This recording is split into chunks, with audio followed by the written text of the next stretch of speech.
Você sabe quando é mito, quando é verdade, quando o assunto é aprender a tocar violão, tocar o violão bem. Muita gente acaba falando muitas coisas e acaba embolando a cabeça de todo mundo aí. A gente não sabe se é verdade, se devo fazer, se não devo fazer, se é correto fazer. Então hoje eu vou tirar essas dúvidas todas, falando tudo sobre os mitos e verdades para você tocar bem o violão. Então se liga aí, porque realmente a aula hoje está show de bola. Olá músicos e musicistas, eu sou arranjador e professor Marconi, bem-vindos aqui a mais uma aula do canal. Muita gente acaba se atrapalhando todo na hora de começar seus estudos no violão, na guitarra, qualquer instrumento, ou até mesmo de prosseguir, melhorar no instrumento, porque acaba escutando ou estudando errado, porque escutou alguém falar isso, falar aquilo e não sabe se é mito e se é verdade. Então, isso é muito importante você identificar para você aplicar no seu instrumento. Hoje eu vou falar de alguns mitos e verdades. Até fiz uma anotação aqui, que são tantos, e a galera acaba atrapalhando mais do que ajudando. Então, o primeiro mito aí que a galera fala é que o violão de nylon é mais apropriado para começar a estudar, porque ele é mais macio. Não é verdade, isso é um mito. Depende do violão, você precisa regular o violão. Eu comprei um violão de corda de aço da Yamaha, muito bom. Ele veio um pouquinho alto, estava duro de tocar, então mandei regular, mandei para o luthier, ficou baixinho, ficou bom de tocar, ficou legal demais. Claro que o violão de nylon é um pouquinho mais macio, mas a verdade aí é que você precisa regular o instrumento, tá? Então não tem nada a ver se é corda de aço ou corda de nylon. E o segundo mito e verdade é que a galera fala que a gente cria um calo aqui no dedo quando a gente começa a tocar violão. É verdade, não é bem um calo. Existe uma pele mais grossa aqui, começa a criar uma pele mais grossa aqui quando a gente começa a tocar por causa dos movimentos. A gente começa a tocar, de tanto tocar, você acaba criando uma pele mais grossa aqui, até protegendo para você tocar e ficar mais confortável. Então, isso é verdade. Uma coisa que muita gente fala é que para a gente começar a estudar, você pode comprar qualquer violão. O violão é tudo igual. Isso é mito, isso é mentira, tá? O violão tem sua característica, cada violão tem sua característica. Até o violão de corda de nylon, você pode comprar esse violão para música clássica, você ser estudante de música clássica, é uma outra madeira, é um outro violão, e o popular já é uma outra madeira, diferenciada, diferente. Às vezes tem violão mais fininho, um pouquinho a caixa, igual o meu aqui, que é flat. Tem violão que é para você ligar numa caixa ou não, é só acústico, eletroacústico.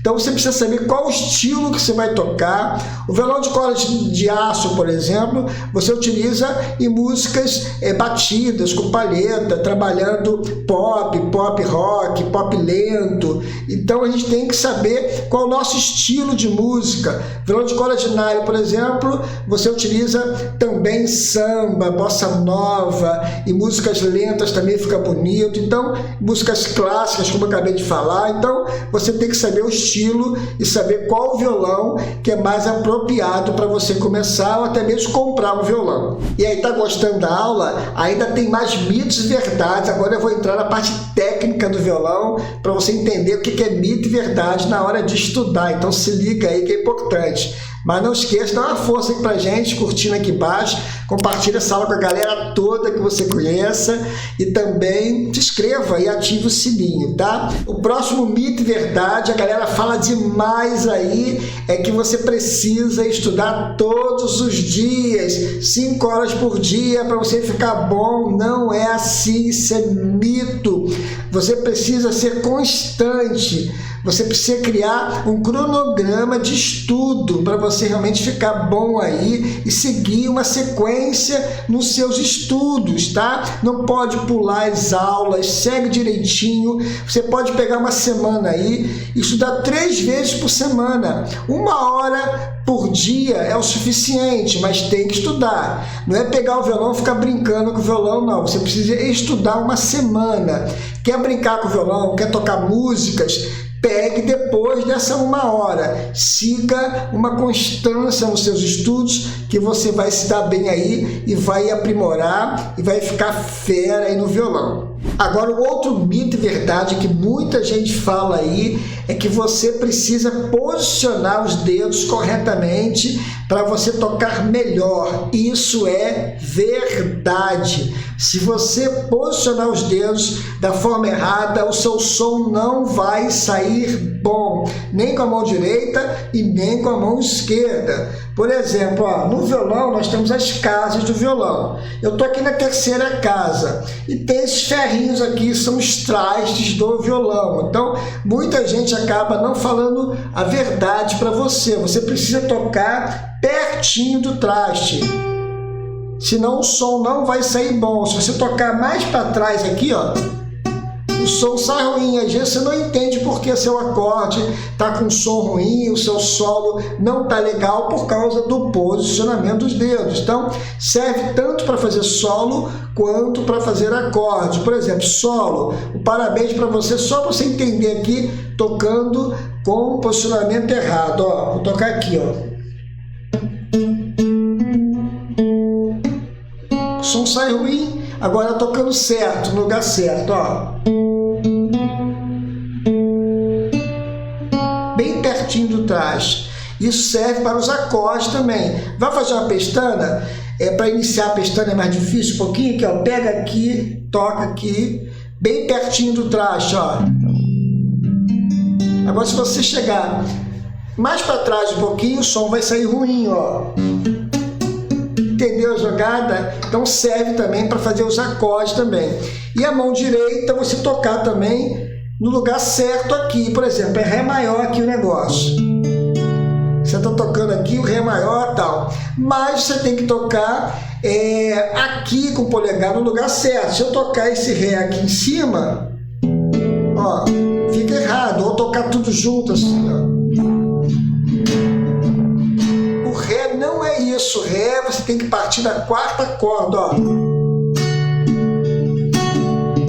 Até para fazer ritmo tem que partir certinho. Então o posicionamento das mãos é super importante para você ficar fera no violão. Então é verdade, tá? Se liga aí que é muito importante. Eu ainda tenho mais 4 mitos e verdades aqui para ajudar no seu aprendizado. Então se liga aí porque a aula realmente hoje está muito legal.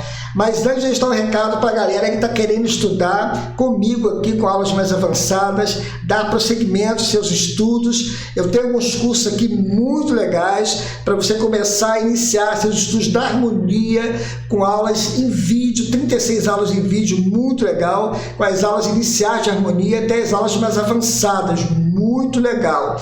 Eu também tenho um curso de arranjo para você que já toca há mais tempo, já conhece um pouquinho de harmonia. Esse curso está muito legal para você fazer arranjos e se tornar um excelente arranjador.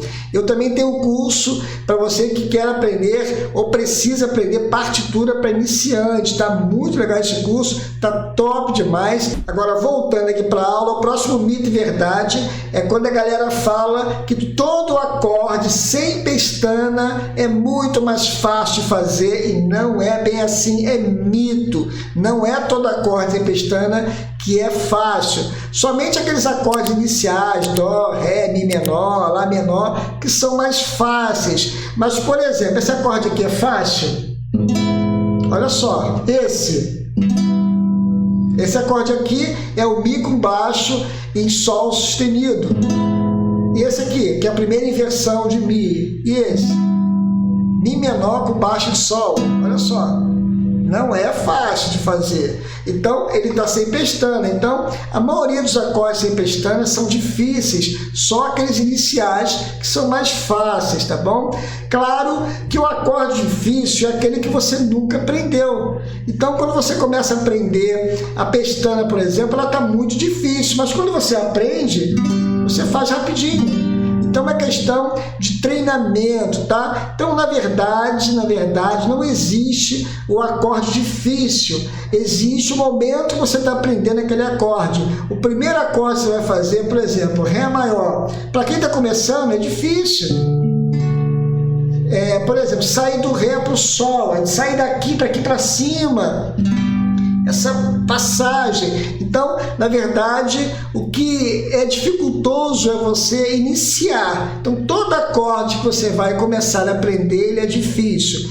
Mas é um mito dizer que todos os acordes sem pestana são fáceis. Não são, tá? Eu mostrei para vocês aqui 2 exemplos e tem vários outros também. Então, o importante é você estudar aí aquele acorde que você está fazendo hoje, estudar bem o posicionamento e deixar a música mais bonita. O outro mito aí que a galera fala demais é que tocar com a palheta é mais fácil do que tocar com a mão. Não tem nada a ver, é mito. Porque para você tocar bem com a palheta, existe treinamento também. Você vai dedilhar com a palheta, existe treinamento. Por exemplo, pegar a palheta aqui. Eu quero dedilhar, fazer aqui um dó. Eu tenho que acertar a corda aqui, eu tenho que acertar a corda aqui embaixo, com a palheta é muito mais difícil. Eu quero tocar, fazer um ritmo funkeado, eu tenho que ter o swing da palheta também. Então, cada momento de estudo tem sua dificuldade. A palheta não é diferente da mão. Muita gente confunde, vou fazer um dedilhado, é muito difícil. Mas quando você pega o jeito aqui, você pegou um dedilhado, você acaba conseguindo fazer vários dedilhados, porque o posicionamento aqui é o mesmo. Por exemplo, aqui, ó. Agora eu faço, ó. Posicionamento, então um acaba ajudando o outro. Então a dificuldade não está em ser palheta ou ser com a mão, e sim no momento do estudo, tá? Você tem que estudar todos os dois. Então tanto a palheta quanto a mão tem sua dificuldade. Agora, o próximo mito e verdade é quando a galera fala aí, você precisa estudar teoria musical, partitura, para você ficar um excelente músico. Isso é mito. A partitura tem sua importância, mas depende do estilo que você vai tocar. Se você vai tocar música clássica, é primordial que você estude partitura. Vai tocar um saxofone, por exemplo, vai tocar uma flauta transversa, você precisa estudar a partitura. Vai tocar violino, é necessário estudar a partitura, que é muito mais fácil você estudar violino lendo partitura. Então depende do estudo que você vai fazer. Então não depende do músico ser bom ou ser ruim se ele vai estudar teoria musical, partitura. Existe músico que toca em orquestra, lê partitura de primeira, muito rápido, a parte técnica dele, da leitura, está muito afiada, mas na hora de criar, fazer um arranjo na música, no seu instrumento, ele já não sabe, porque ele não estudou muito essa área de arranjo no seu instrumento, mas na leitura ele é muito bom. Então, como eu falei lá atrás, depende do que você vai fazer. A importância da teoria depende do que você quer fazer, do qual instrumento você vai tocar. Então, não é colocar a partitura como uma regra de ser músico bom ou ruim, entenderam? Então, o músico pode ser mais simples, entre aspas, não conhecer de partitura e ser um excelente músico, solar muito bem seu instrumento, conhecer harmonia muito bem, trabalhar arranjo muito bem. Então não depende da teoria, tá? Agora, se a pessoa é um arranjador, como eu sou um arranjador, eu preciso saber partitura e também a parte de harmonia. Eu tenho que saber essas duas coisas, porque eu faço arranjo tanto para instrumentos de cordas, violão, guitarra, e faço arranjo também para saxofone, violino. Então eu tenho que saber todas essas coisas, porque eu estudei arranjo, é diferente, tá? Então não se prenda aí a partitura, se liga no seu estudo e que você gosta de fazer. Agora, o último mito e verdade: estudar a harmonia deixa o músico melhor? Com certeza sim, verdade. A harmonia, ela é considerada a mãe da música. Todos os outros estudos dependem do estudo da harmonia. Se eu for querer estudar improvisação, criar solos, eu preciso entender de harmonia. Se eu for fazer um curso de arranjo, eu quero fazer um arranjo na música, eu dependo de saber a harmonia. Então a gente depende da harmonia para ser um músico melhor. Então não deixe para depois, se você puder estudar harmonia, vai facilitar bastante. Claro que para estudar harmonia você precisa estar tocando já um pouquinho para você já iniciar na fase aí de começar a entender como é que monta os acordes, essas coisas todas. Mas estudar harmonia é primordial para o músico, então é verdade, tá? E aí, gostou desses mitos e verdades aí? É bom que ajuda a você a desenvolver melhor. Muitas das coisas que você acha que era verdade e é mentira, acaba atrapalhando nos seus estudos aí. Então, aproveite esses mitos e verdades para realmente começar a passar um pente fino aí, começar a deixar de fazer alguma coisa e começar a fazer as coisas que são necessárias para você ser um excelente músico, tá bom? Galera, não esqueça de conferir meus cursos aqui embaixo e não esqueça também de dar uma força pra gente, dando um like aqui, compartilhe essa aula pra galera toda, pelo menos um amigo seu, nos ajudando a chegar a 30 mil inscritos, tá? É uma meta que eu tô precisando chegar, nos ajude aí. Se inscreva e ative o sininho. Galera, um forte abraço a todos, Deus abençoe e até a próxima aula aí, se Deus quiser.